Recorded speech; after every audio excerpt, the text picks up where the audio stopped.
I have not done a DNF video in a really long time. I went back and I looked at the last time I did a DNF video and I saw what book I ended on. So this DNF video is going to start where that video left off.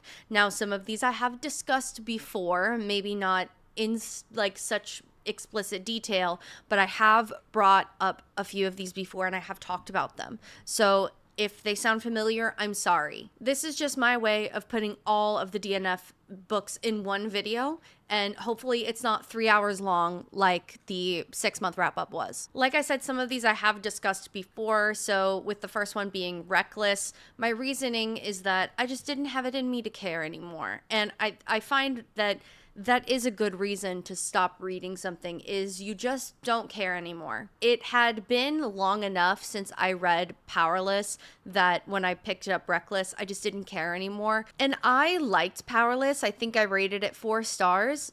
One of the reasons why I rated it 4 stars is because although I knew it plagiarized Red Queen, I absolutely hated Red Queen. So when I saw that Powerless basically did a Red Queen redo, I was like, oh, like, I kind of like this better, so it can stay. Lore of the Wilds. Now, I don't remember a lot of what this book is about. Like, if I think about it, like, in my mind, I could pull it out. I'm like, oh, this is what the book is about.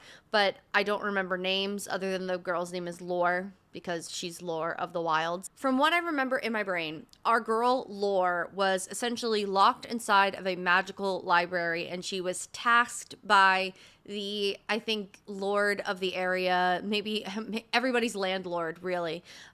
She was tasked by him to figure out some enchantment on the library, because there was something, I think, about you couldn't take books out of the library, or they would, something bad would happen. I don't remember. There was something about you couldn't either read something or you couldn't take something out of the library. So she was tasked with disenchanting the library, or people close to her would die. So our girl's kind of on a time crunch, right?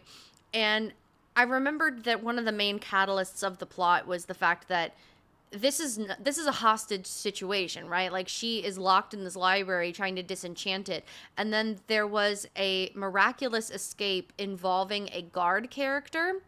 And this guard character we had never seen on page before. Like, ever. I don't remember ever seeing him. But as soon as she saw this guard, it was like sparks were flying. And I thought to myself, I know that this is going to be a YA love triangle between the guy that threatened to kill her family and tasked her with disenchanting this library, and the guard that she just met, that she has an insta infatuation with, that just saved her life. And I was like, I don't think I want to read this. She did not know the man who rescued her, so she went from being kidnapped from her family to do this task by the Lord, and then kidnapped by a guy she didn't know, and I'm supposed to believe that this is a good thing?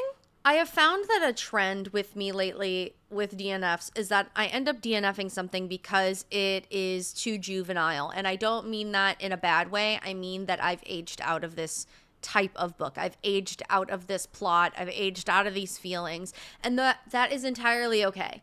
That is entirely okay. It doesn't mean the book is bad, except when it is. It doesn't mean the book is bad, and it doesn't mean the book is irredeemable or that you shouldn't read it. It's just that I think I am now too old to read certain things. Like I said, it really just depends. I also adjusted where my Elgato was a little bit to try to get rid of the glasses glare, and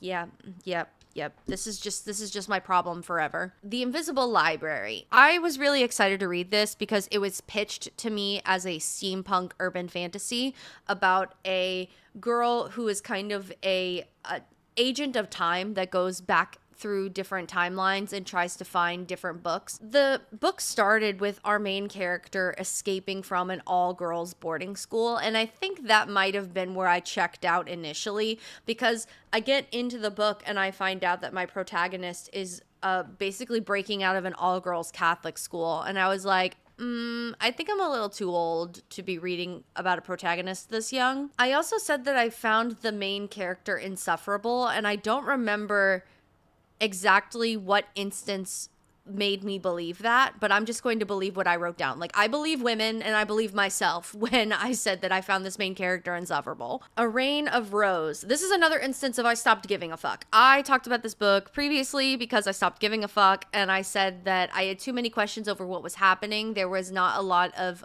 clarity over where we were, what we were doing, how we were doing it, how this affected the plot. And I find this an unfortunate stereotype that goes along with modern romantasy, is that there's just a lot of stuff happening, and how it's all interconnected is not really explained that well.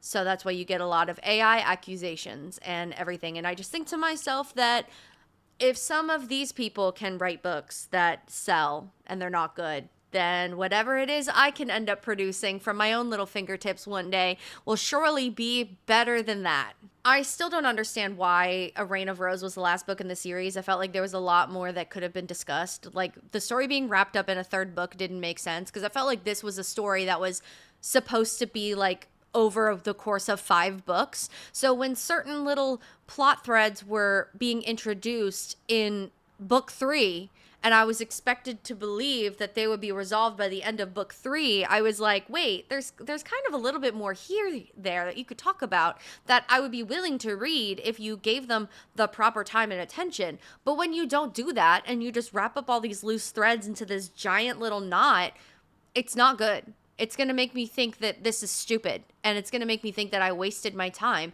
because you introduced something actually interesting and then didn't take the time to actually tell us a good story. Kate Golden also went on this side tangent about Arwen's father-in-law wanting to fuck her to make pure-blooded fae. So, Jesus Christ. Okay, so Cain, who is the love interest, he is not full-blood fae in the first book, but by the end of the second book, beginning of the third book, he goes through these, like, trials and tribulations set up by the gods of some sort, like some sort of like climbing a mountain type test that you have to complete in order to become full-blood fae, like by the gods. He endured a collection of challenges and tribulations in order to become full-blood fae because of some prophecy about Arwen and someone else that was his father interpreted to be himself. So Cain was like, okay, my dad is going to kidnap my girlfriend, who is this like celestial being of pure light and joy or whatever the fuck.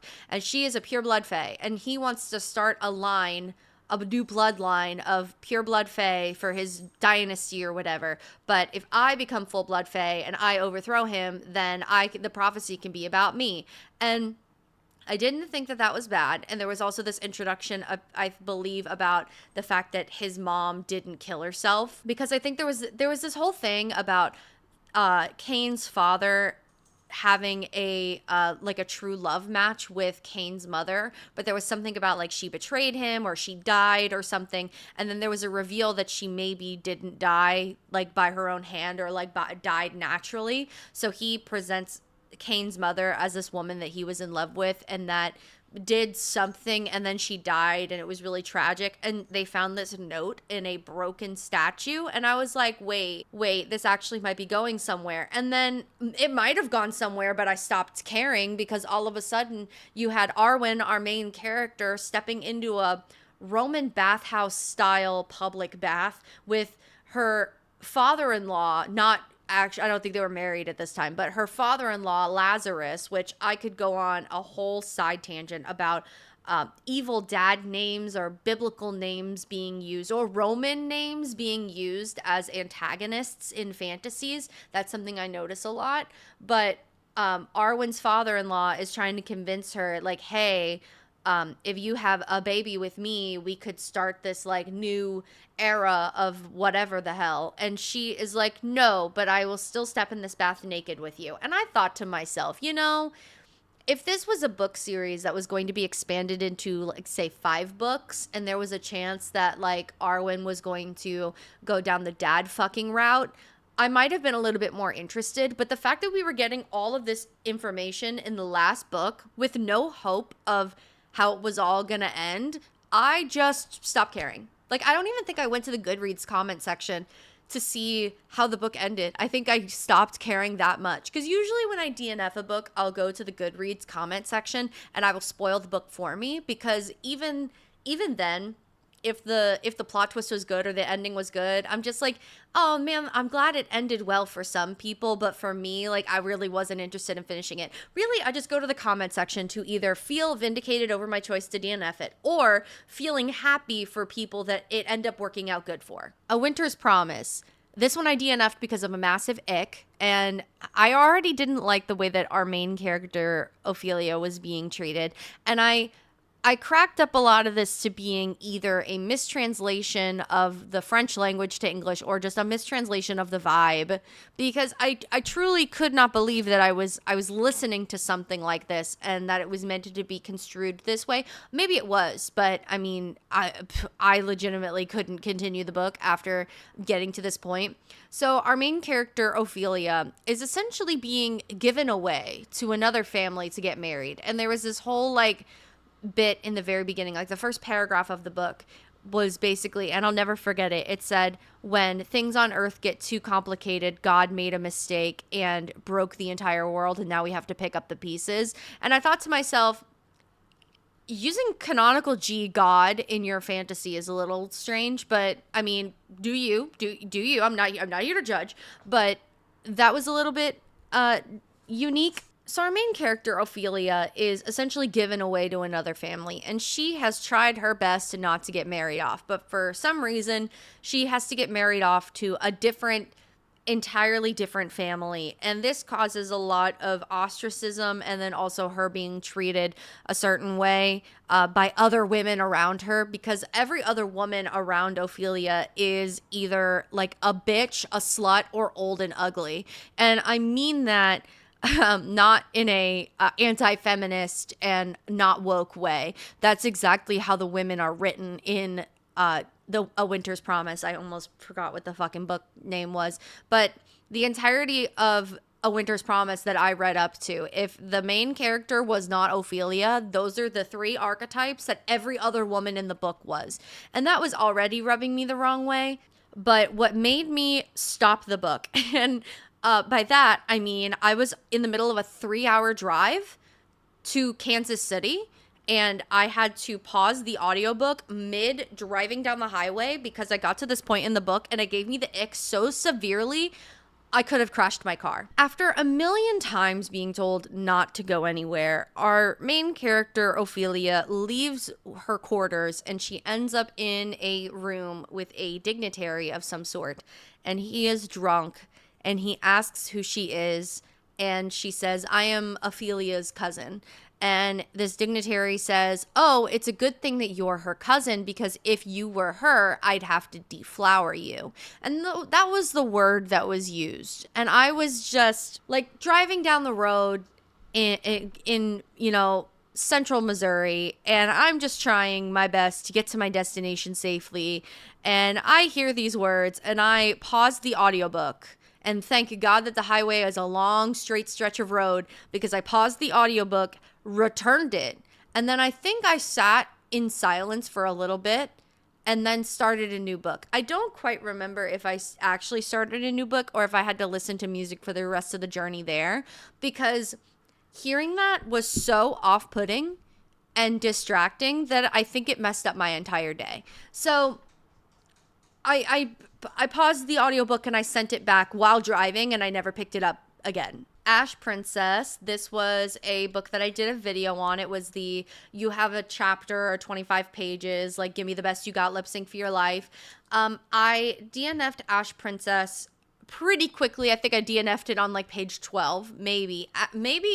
Actually, I think it was less than that. The bad guy is the Kaiser, and he has a family of milky and pallid complexioned people. The main character in this book was a part of a oppressed group that were racially ambiguous brown people that were referred to as tawny. And the entire community has had fights over the use of the word tawny when describing people of color in a racially ambiguous way. And what I mean by that is I might put in the clip here from my last video because I might have said it better here. The use of the word Kaiser is very purposeful. It bothers me when people don't do, and I know this is nitpicking, but when people don't do adequate enough research to naming conventions in a story if they're going to be taking inspiration from something that is a historical reference or at least has historical baggage. The third nail in the coffin that I did not really appreciate is the very clear racial insensitivity that this is exhibiting. On page 13, you got a view from Theodosia's perspective of what the room looked like when the Kaiser called her in, and it was a sea of pale blonde Calovaxians. Yeah, the Kaiser is the leader of this. Like they're blonde, absolutely. A paragraph down. This is on page 14, mind you. His clothes are tattered and blood-drenched, and his face is a mottled mess of broken bones and torn skin. Beneath the blood, he's clearly Astrian, with tawny skin, black hair, and deep-set eyes. His dark eyes search mine as if he knows me, imploring, begging, and I rate through my memories. Who could this be, and what does he want from me? I have nothing for him. Page 14, page 15, and she is presented with this dude that, like, she's like, what does he want? And she realizes who he is at some point, that he's he was one of the last guards of her mom, and he was like out on the run helping the rebels. But even then, like, she doesn't really have this realization that it's her father until she like looks at him for more than 2 seconds. He was my mother's most trusted guardian, and according to just about everyone, my blood father, even though my mother couldn't say that for certain. Immediately the bringing on screen of this guy who may or may not be her dad, and then she has to kill him, and I just know she's going to decide, like, this is it, this is the straw that broke the camel's back, I'm going to rebel against this government and become a rebel spy. Like, I knew that was going to happen, but the very clear line of between the two, between the Kaiser's people and between Theodosia's people, is the racial ambiguity of the Astrian people that are Theodosia's people. I find myself to be very careful when I read books and I read these character descriptions of authors that are describing their characters as tawny. In fact, that's a whole stereotype about why you shouldn't use that word, but this was written in 2018. So let me look at it from the view of that this was when this whole phenomenon was beginning. And I can only say from this place in 2025 that we do look back on things like this and criticize it for being insensitive. But also, I can also sit in this place and say that we have done better. Something that a lot of people don't like when they call stuff like this out is that when authors write novels and include the word as a descriptor, they include the words tawny, tan, caramel. They are essentially writing people of color in a way that is ambiguous enough for you to romanticize them and sexualize them, but not enough in a way that when the fan art comes out published by the author, the person is undeniably just a tan white person. The Otherwhere Post. This one is a little bit sad because there was nothing wrong with it on its face. I just felt like it was too juvenile and that I wasn't in the age range for it anymore. All I really remember about the Otherwhere Post is that the main character received a note from a stranger that said, hey, meet us at this location. We have information about your dad who is dead. Your dad who died for a different reason than you thought, or your dad was murdered or something. And the address that was given to her on the paper was her old house. And like, her dad was a part of a rebel organization. And so there was nothing wrong with the book on its face. It's just I figured out very early on that this was not going to be for me just because of me being old. A Touch of Darkness by Scarlett St. Clair, I think is their name. I see this book series floating around as one of the classic Greek mythology retellings that are out there of the dark romance variety. And I've always wanted to give it a shot for like the reasoning that everybody likes it, like just to give it a shot, because you don't know, things are popular for a reason. I've done this a lot. So I picked it up.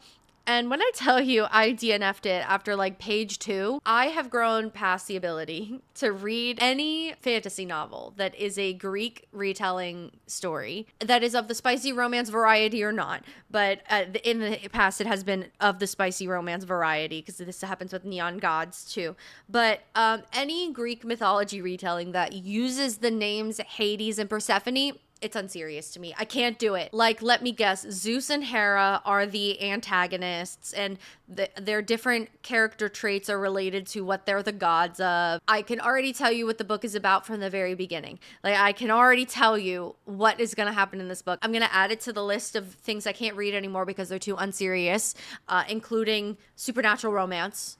I can't do it anymore. A Curse So Dark and Lonely. This one is also sad because I liked it in the first chapter of the book when I did the video on it. It became very apparent that the main character, Harper, while I liked her in the beginning, it became very apparent that the biggest draw to her character was supposed to be that she is an N-log, or a not like other girls. Because essentially the plot of this is that the prince is repeatedly experiencing his 17th year, and every year his handyman goes to the alternate dimension, which is the real world, and then he kidnaps a real girl off the streets to bring her into the kingdom to try to get the prince to fall in love with her and break his curse. But he's been 17 like 283 times, so they're losing hope, and they get Harper.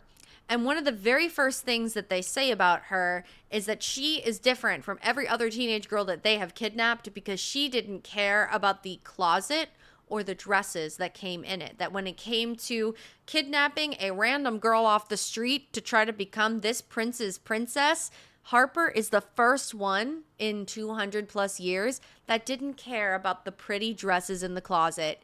Ick. Gross. I'm too old for this. Rust in the Root. Now, this might be a soft DNF, and I could go back to it. This is not because I didn't like it. It's just because I was not in the right headspace when I picked it up, because it was a fantasy that was heavily discussing colorism and Jim Crow era politics, because it was taking place in an alternate version of the 1920s in America. And I just wasn't in the right headspace to be reading something that serious. So I put the book down because I couldn't give it the proper attention that it deserved. So again, this is a soft DNF. Last of the Talons. Unfortunately, this one was also too young for me, and this was a bummer because I had it on my TBR since like 2022 when it was released. I remember it was on, I believe, my very first TBR video I ever did, and I just could not get into it from this old lady's perspective. The next few are the most recent, but this one in particular is going to be the longest one that I discuss because I was genuinely mad. I was actually upset by this book being such a disappointment. But Where the Library Hides by Isabel Ibanez, I wrote a big paragraph that takes up my entire screen on this side, by the way, where I have my script. I was 40% into this book, and I was wondering when the fuck the plot was about to begin, because all we did was focus on Inez and Whit's wedding. So in book one, you had Inez, who went to Egypt against her family's wishes to find out what happened to her parents, because her parents were archaeologists and they went missing. And she found out a wealth of information pertaining to the fact that her father was likely dead and her mother was evil. And she found out all of this information. So she set out at the end of book one to say, I'm going to find my mother and I'm going to stop her. And in order to do that, I have to be in control of all of my money, because my uncle, who just wants what's best for me, mind you, my uncle wants me to go back home and not worry about it, because he doesn't believe that me being here is going to help much when it comes to bringing my mother to justice, because it turns out that my mom is trafficking archaeological artifacts and she is evil. So my uncle believes that we should leave this to the cops and that I should go home, but I disagree. So Inez and her bright fucking idea is, I'm going to marry Whit, who I was basically mostly in love with by the end of book one. I'm going to convince him to marry me, and then he, as my husband, will be in control of all of my money, and I can do whatever I want because my money will be out of control of my uncle, because my uncle is controlling me at this point. If my uncle wants me to go home, I have to go home. But if my uncle is no longer in charge of my money, then I can do whatever I want. That's sort of a plan, right? Like, I can't even say that this main character acted against any of her better instincts, because this bitch was born with rocks for brains, and the author is trying to convince me that she is so smart. This is the smartest woman alive, apparently. That's a gripe of mine. Her new husband, who I very disaffectionately called Blondie in my paragraph. Blondie, her husband, who marries her so she can have control of her money and stay in Egypt and find her evil mother and maybe find her father alive or find out what happened to him. Her husband steals all of her money, literally every red cent. He steals all of her money and wires it to his family in England so that his little sister doesn't have to marry an old man because his father has a gambling problem. Because he prioritizes his sister's life and safety over the woman that he just married that he claims to love, but he stole all of her money to send it to his piece of shit family. And this is at 40% through the book, mind you. 40%, almost halfway through the book. And I am just thinking to myself, where is that library that we are supposed to be finding? I didn't know there was a library. And it only got more complicated because Inez had a secret half-sister that just showed up at the door. I thought to myself, surely, in the midst of all of this, you know, finding out that your mom was evil and your dad is dead, question mark, surely a random woman showing up on your doorstep claiming to be your stepsister from your mother, by the way, surely she has good intentions, because come to find out, her mom, her evil mom, had a whole other family. And so okay.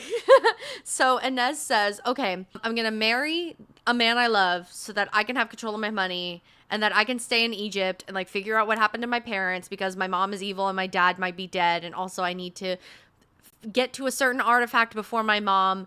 Also, my secret half-sister just showed up on my doorstep. Surely this is all great. Oh no, my husband stole all my money. What am I going to do? And she laments over the fact that he stole all her money. I mean, rightfully so. All she talks about for several chapters straight is the fact that I can't believe that this white man would betray me. Rocks for brains. There is nothing inside her skull. So is the library a metaphor? Is the library real? Is it just a figure of speech? Where's the archaeology? Like, what's happening? Like, I'm 40% through the book and I've gotten none of those things. So I did what I do best and I went to the Goodreads comment section. And the Goodreads comments really helped a girl out because it told me everything I needed to know about the rest of the book and it helped me with my decision to DNF it. Goodreads told me that actually the half-sister was evil the whole time.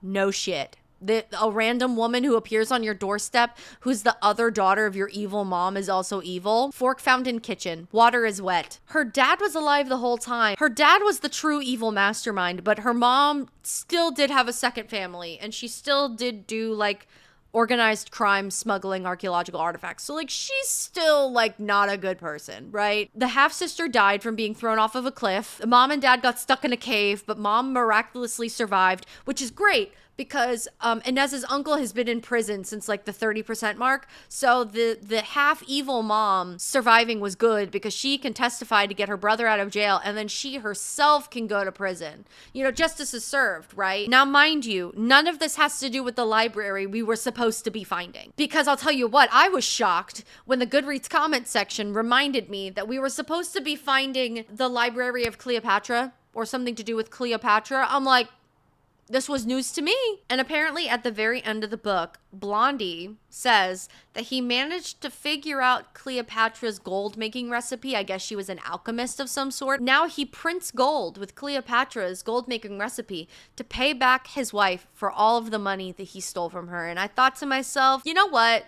Fuck, go off, sure. Agnes Aubert's mystical cat shelter. This one's a little bit complicated because I really wanted to like it.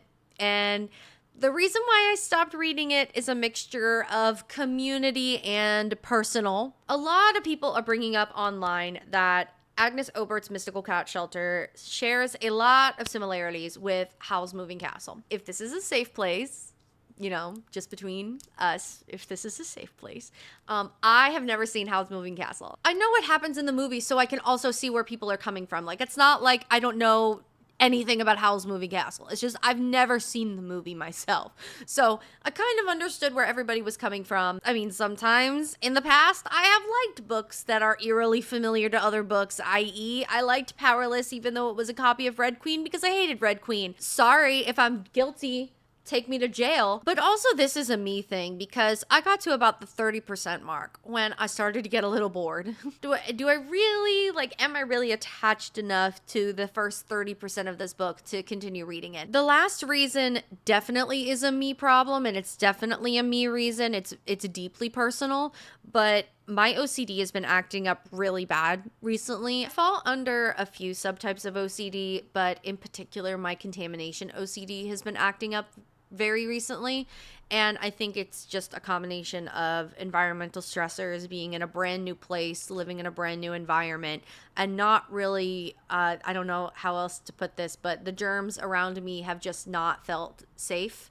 So I've been trying to contain it in a cleaning schedule. So I make sure I clean once a week, and there are several things that I keep up with because it helps me feel better, but it also makes it so I'm not scrubbing everything down every day because that's really exhausting, destructive for my mental health. So I try my best to like stick to my cleaning schedule and get through it. But anyway, my contamination OCD has been acting up. In other words, I'm being a little bit of a fucking germaphobe. I could not suspend my disbelief enough, and this is going to sound fucking crazy. In this book, I could not suspend my disbelief enough to notice. Agnes talks about having 50 cats in a one-room shelter with cages stacked on top of each other.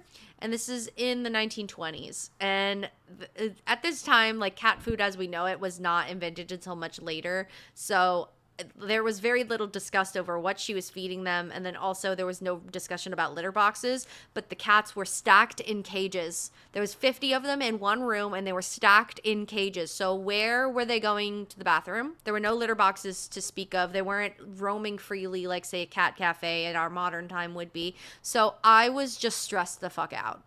I was stressed out thinking to myself, like, cats stacked in cages.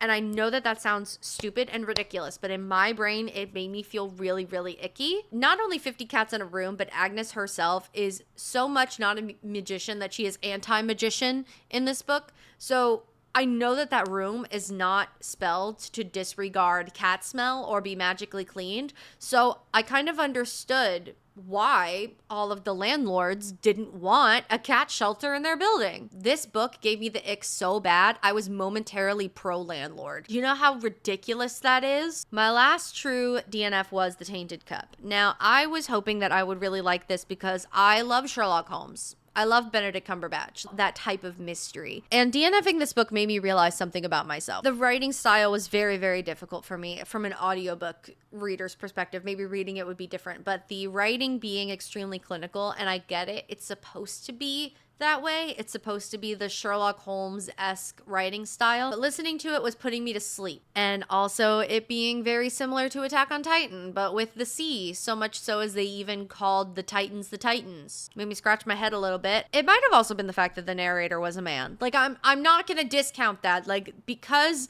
the narrator was a man, I might have been a little bit more disinterested. When I say that this book made me realize something about myself, it's because upon DNFing this, I was reminded about how I had very similar feelings about this writing style as I did about Mistborn. I decided to do a little math, and I realized that out of the 200 exactly, maybe 201 now that I just finished a book yesterday, out of the 201 books in the last 4 years that I've read on this channel, 10 of them were written by men. 10. 1-0. I can count with my two hands only how many books on this channel I have read by men.